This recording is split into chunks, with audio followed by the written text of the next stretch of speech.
Конституция биринчиден элдин талабына жооп бериш керек. Мени абдан кубандырат да бул маселечи. Оозум бар эле деп сүйлөп атышат ар кандай сөздүчү. Миңдеген элден сунуштар келди.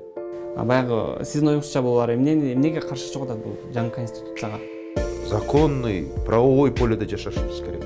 Жогорку жакка дагы президент тарапка дагы ар кандай сөздөр айтылып атат да. Адамдын жана жарандын укуктары, эркиндиктери, милдеттери бир жакадан бир баш чыгарып, бир жеңден бир кол чыгарып барыбыз бири-бирибизге бел болуп туруп берсек, мен ойлойм, могу бүт кыйынчылыктарды жеңебиз депчи. Саламатсыздарбы, урматтуу Медиа 24 каналынын катталуучулары. Бүгүн биз Кыргыз Республикасынын Жогорку Кеңешинин 6-чакырылышынын депутаты Кыдыралиев Үмөталы Токторалиевич менен конституция тууралуу кыскача баян жасайбыз. Саламатсызбы? Саламат. Ошол бүгүнкү күнү конституция, жаңы конституция элде кызуу талкууланып атат да. Ошол конституциянын бүгүнкү күнү элибизге кандай пайдасы тиет бул конституциянын? Абдан жакшы суроо бердиңиз. Бүгүнкү күнгө конституция маселеси абдан катуу талкууланып атат да. Мени бул ушу элди ушунчалык кызыктырганы мени абдан кубандырат да бул маселечи. Эмне үчүн дегенде конституция деген бул эмне? Конституция деген бул мындайча айтканда тирүү организм да, тирүү организм. Анан коомдо, мамлекетте бүт элдин жашап аткан ар бир тармактарында болуп аткан процесстерге ошо конституция мындай жооп бериш керек да. Жооп бериш керек. Ошол процесстердин барыначы. Ошон үчүн албетте мына коом өзгөрүп атат, турмуш өзгөрүп атат. Мына 2010-жылы 27 июнда алынган конституция менен жашап келдик. Убакыт келди, көрдүңүзбү? Азыр эл айтып атат, референдумга чыгардык биз. Башкаруу формасын карап бергиле депчи. Президенттик же парламенттик башкаруу формасы болсун депчи. Албетте, анан эң негизги да конституция деген мындай чоң конституциянын мындай чоң критерийлери бар да. Конституция жакшы иштеш үчүн, элге, мамлекетке кызмат кылыш үчүн конституцияда деген конституция биринчиден элдин талабына жооп бериш керек. Экинчиден болсо конституция илимий талаптар менен аныкталып, ошого жооп бериш керек. Илимий подход болуш керек конституциягачы.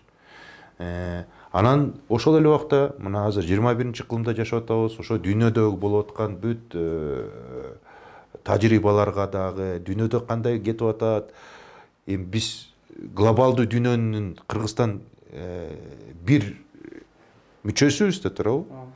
Албетте дүйнөдө болуп аткан процесстерге да биздин дагы жашоо турмушубуз ыңгайлуу болуш керек. Ушундай негизги ушундай параметрлер болуш керек да, конституцияда жазылып аткандачы. Жакшылап кызмат кылыш үчүн конституция. Ошолор көрсөтүлдү да эми? Ошонун баары азыркы жаңы конституцияда ошол талаптардын баары тең көрсөтүлгөн. Мына айтып кетейин. Эң негизги, мисалы, биз азыр Кыргызстан демократиялык мамлекет деп толук кандуу айтабыз, туурабы? Эми демократиялык мамлекеттин эң негизги мындай чоң глобал фундаментальный принциптери бар да. Бул деген народовластие деп коет да, мындай орусча айтканда бийлик элдики. Бийлик элдики бизде Кыргызстанда. Экинчи болсо эң чоң маселе, мен ойлойм да, мамлекетте деген мыйзам үстөмдүк болуш керек. Кыйын болобу? Бул жол менен кетсек оңой болобу? Бирок эчтеке карабай туруп, дайыма биз мыйзам чегинде законный, правовой поледе жашашыбыз керек да. Бул эң чоң демократиялык мамлекеттердин эң негизги критерийлери. Бүт бары дагы бир принцип ачык, айкын болуш керек. Мисалы даже биз кымны конституцияда эле жазылган республиканский бюджетти кабыл алып атабызбы, жогорку кеңеш кабыл алат, анын отчетун алып атабызбы, бир мыйзамдар кабыл алып атабызбы, биздики мына конституция болуп турат. Ар бир жаран укуктуу, ошону көргөнгө, ошого өзүнүн сунушун бергенге, мына билесиздер 2017-жылы жогорку кеңеш конституциянын жаңы мыйзамын долбоорун демилгеледи. Анан 20 ноябрда болсо президент милдетин аткаруучу Талант Мамытовдун жарлыгы менен конституциялык кеңешме түзүлгөн. Мына азыр деле биз 17 февралда жогорку кеңеш, конституциялык кеңешме баарыбыз чогуу отуруп туруп, азыр жаңы конституциянын талкуусу болуп атат. Мына бүт эл конституциялык кеңешмеге миңдеген элден сунуштар келди. Ушундай жазылса жакшы болот эле. Анан негизги конституциянын концепциясы, азыркы жаңы конституциянын концепциясы, бу дагы бир жанагы демократический эң негизги принцип, параметрдин суроосуна талап болуп туруп, эл 10 январда референдумда силер президенттик же парламенттик башкаруу формасында эл президенттик башкаруу формасын тандап алды. Бу да түптөн түз демократиялык принциптин иштеши да. Мына азыр мен айтып кеткендей, президенттик башкаруу формасындагы эң негизги концепциясы бул жаңы конституциянын долбоору коомчулукта талкуу болуп атат. Азыр жакында жогорку кеңештин уже профилдик комитеттерине келет. Жогорку кеңеш бул жаңы конституцияны карайт. Ушундай чоң процесстер болуп атат да. Эми конституция деген биз эң негизги мындай параметрлерди киргизишибиз керек да. Эми негизги деген эмне, там негизги бул мамлекеттеги башка бийликтин органдары эмне, ошол бүт негизги түшүнүктөрү, адамдын жана жарандын укуктары, эркиндиктери, милдеттери. Ошол эле убакта мамлекет өзүнүн жарандарынын астында кандай милдеттери бар, кандай талаптары бар, кандай кепилдиктери бар мамлекеттин. Анан дагы негизгиси бул ушу конституцияда эң негизги мондой конституциянын архитектурасы болуш керек да, негиздери болуш керек да. Анан бүт конституцияга баары жазыла бербейт да, бүт негизги эле ушу негиздери жазылат. Анан мыйзамдарда, укуктук ченемдик актыларда, жоболордо ошо бүт механизмдер жазылат. Ошолордун аткарылышын да, аткарылышын. То есть конституцияда мындай чоң бир платформа да. Анан будан чыга берет закондор, кодекстер, мыйзамдар, укуктук ченемдик актылар, жоболор бүт ушундан чыга берет да, бүт барычы. Ошон үчүн конституция мындайча эң жөнөкөй жалпак сөз менен айтканда бул коомдук келишим. Эл менен бийликтин ортосундагы бул керек болсо юридикалык, идеологиялык, моралдык, адеп, ахлакка жооп берген, бүт ушу чоң мондай коомдогу суроолорго жооп бере турган негизги документ бул конституция. Сиз жаңы айтып калдыңыз да, эл менен дагы эсептешип атабыз депчи, жана конституция түзүлүп жазылып аткандачы. Ошондо эл кандай баягы сунуштарды берди көбүнчө?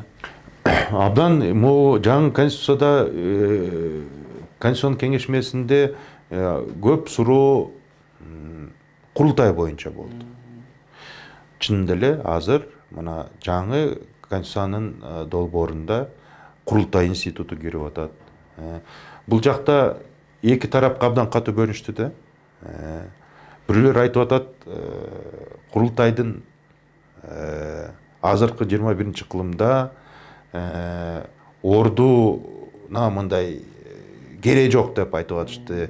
Бир тарап айтып атты, бул деген именно ошол механизм, где президент бир жылда бир жолу курултайдын астында отчет берет.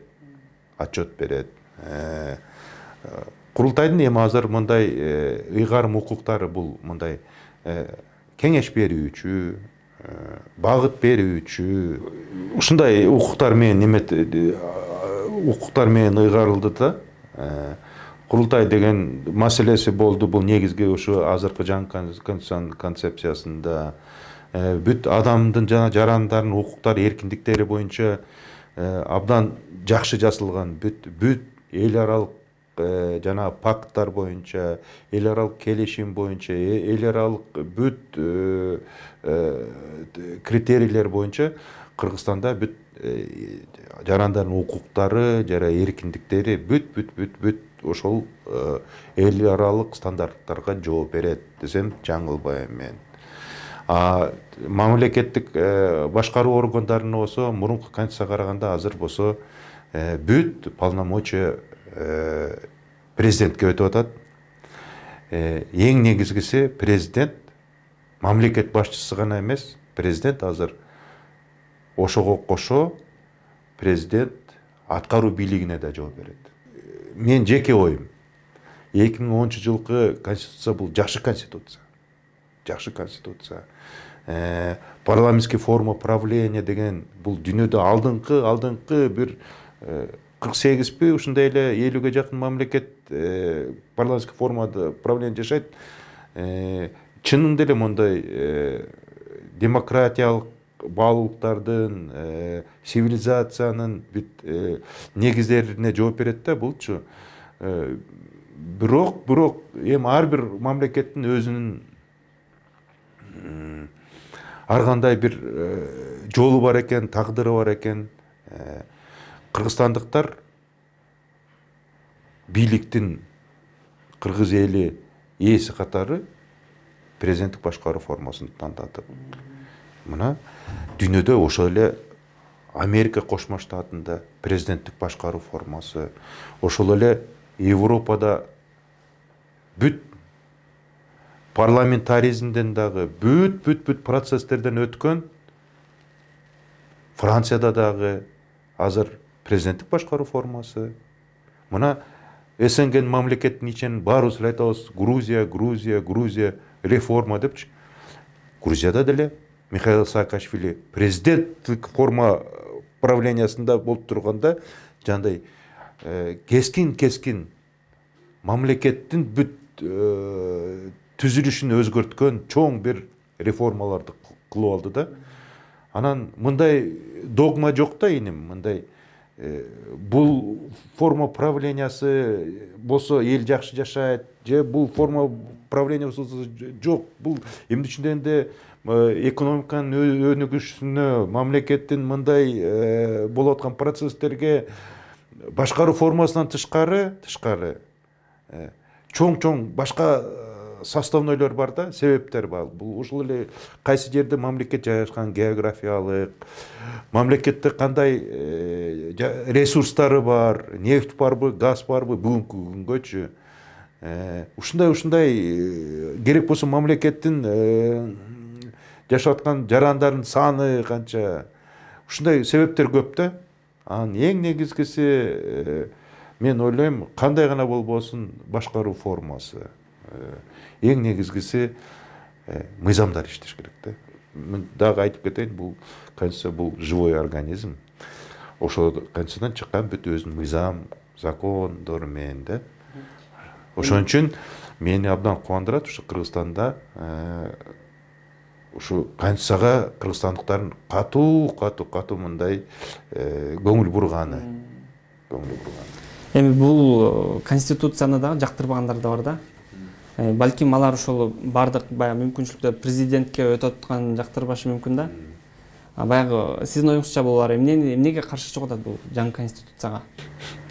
Ооба, эң негизги элечи, мисалы, могу конституцияны карап атыпчы, 114-беренесин карасаңыз, бу жерде жазылып турат да, азыр биз ушундай кичине мындай юридический коллизия же юридический казуска келип калдык да.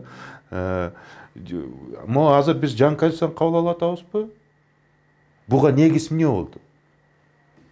Бийликтин булагы эл, бийликтин ээси эл айтты.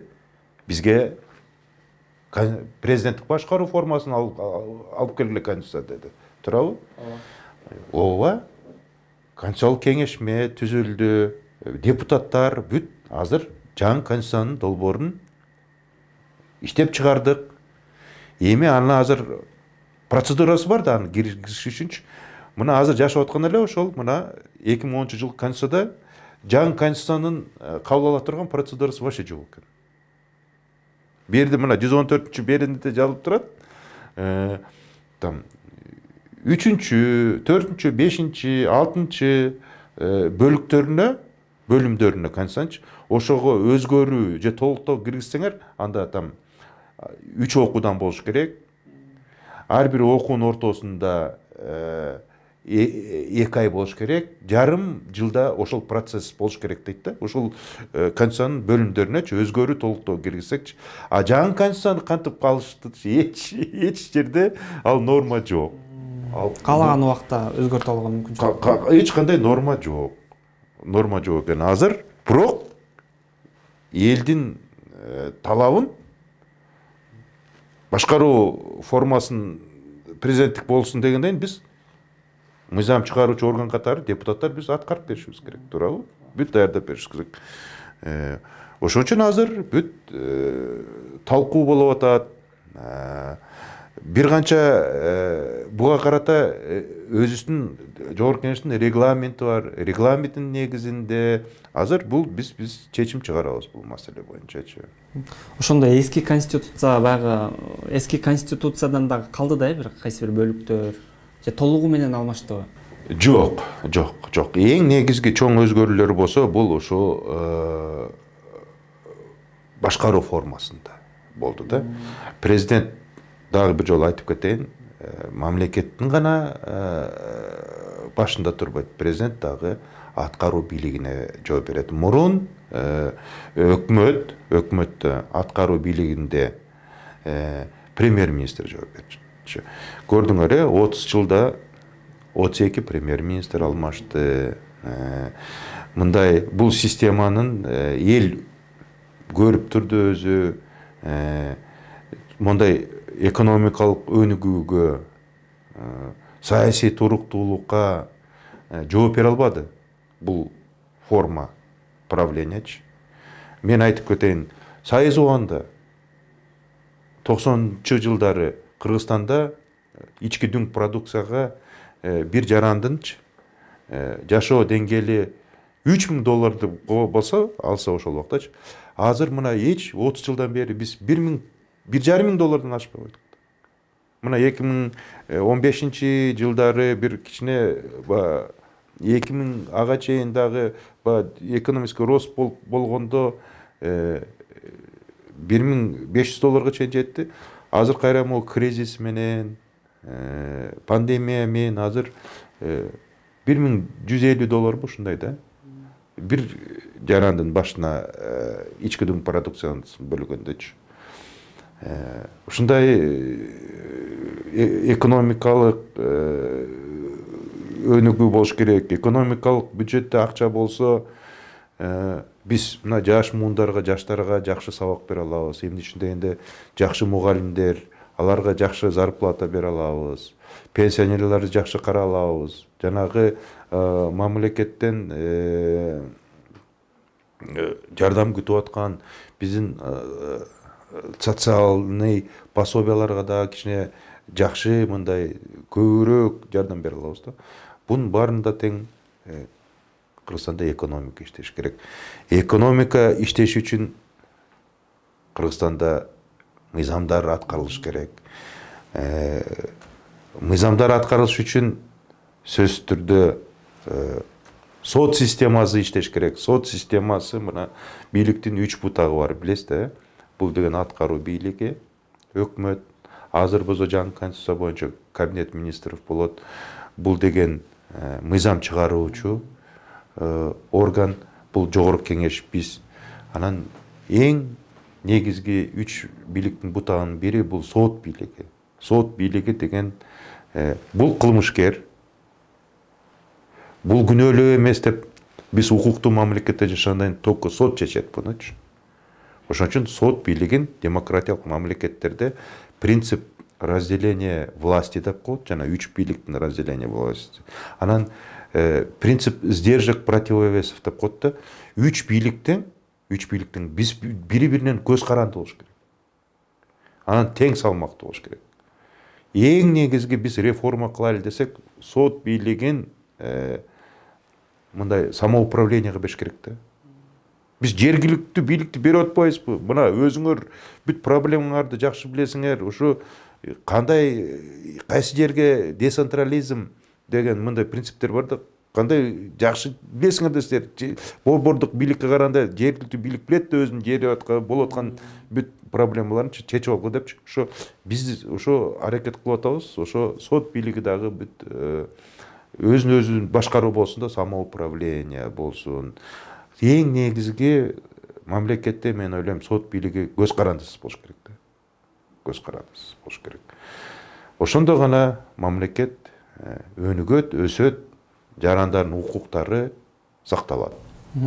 Анан дагы бир нерсе сурайын деп атам да, Моореке, демократиянычы биздин эл бир башкача бир түшүнүп алганго деп ойлойм да менчи. Себеби демократиялуу мамлекетте жашайбыз деп эле баягы 2 күнүн биринде пикетке чыгып атат, оозум бар эле деп сүйлөп атышат ар кандай сөздүчү. Баягы жогорку жакка дагы президент тарапка дагы ар кандай сөздөр айтылып атат да. Анан азыр ушул конституцияга дагы баягы өзгөртүп алсак болот деген бир мүмкүнчүлүктөр бар экен да. Кийин дагычы. Мен түшүнүгүм боюнча демократия деген бул мен укугум, мен айтам, мону кыл, мен билем деген гана эмес. Бул мен түшүнүгүм боюнча демократия деген бул чоң жоопкерчилик болуш керек да. Бул не деген түшүндүрөт? Чоң жоопкерчилик демократия деген адамдын өзүнүн ошо тарбиясы, керек болсо маданияты, бирөө эле талап кыла бербей, митип коет демократический принциптечи. Там, где начинается твои права, заканчивается права другого человека депчи. Ошон үчүн биз деген бир демократиялык коомдо жашаганда дайыма бири-бирибиздин укуктарыбызды, эркиндиктерибизди сыйлай, карай билишибиз керек да. Абдан туура айтып атасыз. Ушу демократия деген жанагындай да, биздин коомдо чын эле кээ бирки маселелерде өтө эле аша түшүп атат да. Аша түшүп атат. Бул деген коомдо жакшы нерсеге алып келбейт. Жакшы нерсе. Мүмкүн дагы бизге убакыт керектир. Биздин коомго чын эле демократиянын өзүн баалуулуктарын түшүнүш үчүн ошол эле Европадагы башка мындай өнүккөн мамлекеттерде булар деген жанагындай демократиялык коом түзүш үчүн 300-500 жылдар өткөн да. Биз мисалы 30 эле жыл болду. Биз дагы бул процесстерден өтүп атабыз. Көрдүңөрбү? Бизде дагы мондай бир сыноолор болуп атат. Кудай кааласа бүт баарын биз жеңебиз. Эмне үчүн дайыма биздин элибизде эң жакшы бир мындай кыйын болгондо мобилизация бололу чыкты. Жакшы сөзү бар да. Керек болгондо именно бир жакадан бир баш чыгарып, бир жеңден бир кол чыгарып барыбыз бири-бирибизге бел болуп туруп берсек, мен ойлойм, могу бүт кыйынчылыктарды жеңебиз депчи. Ушул жаңы конституция боюнча дагы баягы сиздин көңүлүңүзгө бир түп келбей калган жерлер болуп атабы? Сиздин жеке оюңуз да эми?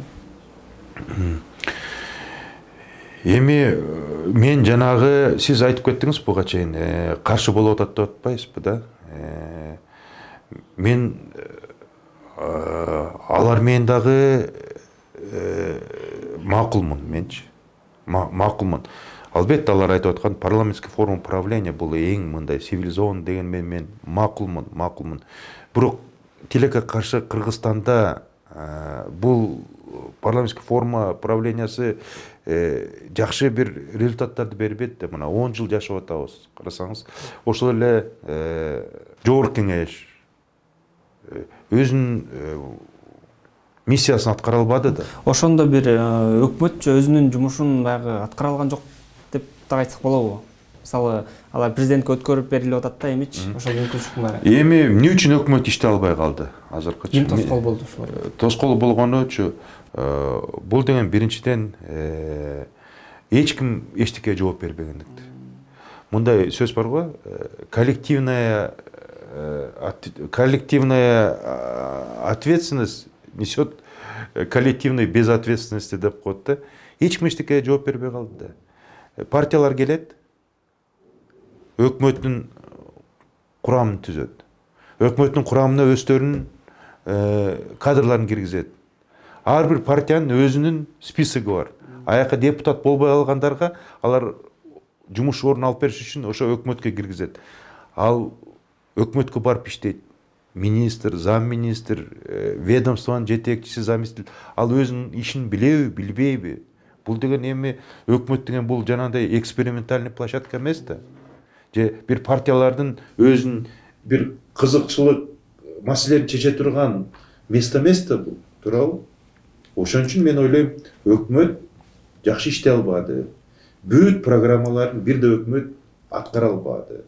Президенттикти эл өзү тандап алды. Эми бирок ошол президент баягы сиз эл өкүлү катары президент баягы өкмөттүн баягы болуп өткөн өкмөттү кайталабайт деп мындай айта аласызбы? Мен ишенем, эл тандаган Садыр Нуркожоевич чын эле эл деген. Эл дегенде барыбыз далилдерин билебиз. Бул киши өзүнүн жанын аябайт, өзүнүн эркиндигин аябайт, эл үчүн деп иштеп берет. Бүт чоң-чоң экономикалык чоң-чоң өзгөрүүлөр болот Кыргызстанда. Мен буга абдан ишенем.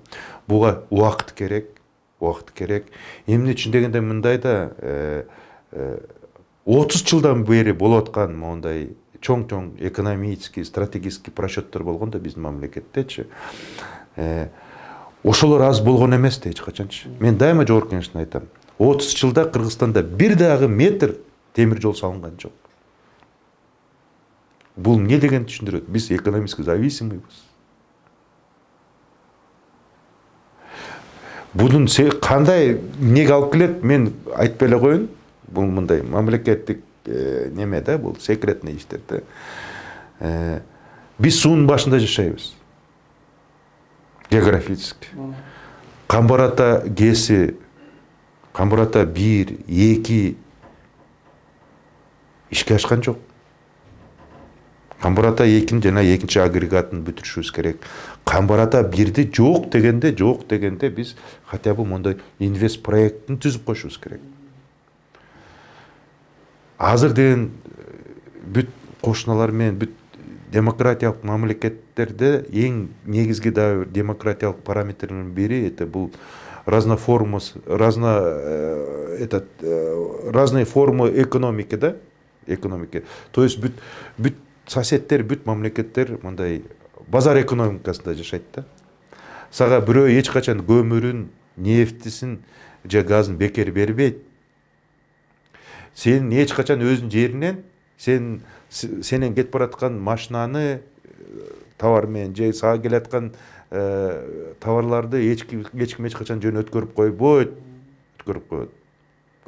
Ошон үчүн биз экономикалык көз каранды болуш үчүн мондай чоң мондай стратегиялык маанилүү объекттерди салышыбыз керек эле да. Булар болбогондон кийин бизге кыйын болот азыр. Кыйын болот. Мисалы мен айтып кетейин, быйыл эле уже көрдүңөрбү, кыш суук болуп туруп, Кыргызстанда эгер бир жылда биз 15 миллиард киловатт час, 15-16 миллиард киловатт час электр энергия өндүрсөк, ошончо эле коротуп атабыз.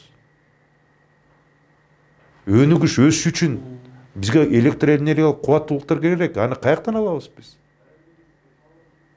Аларды өндүрө турган предприятияларыбыз жок. А электр энергия болбосо эмнени өндүрөсүң сен, эмнени иштетесиң, айтыңызчы.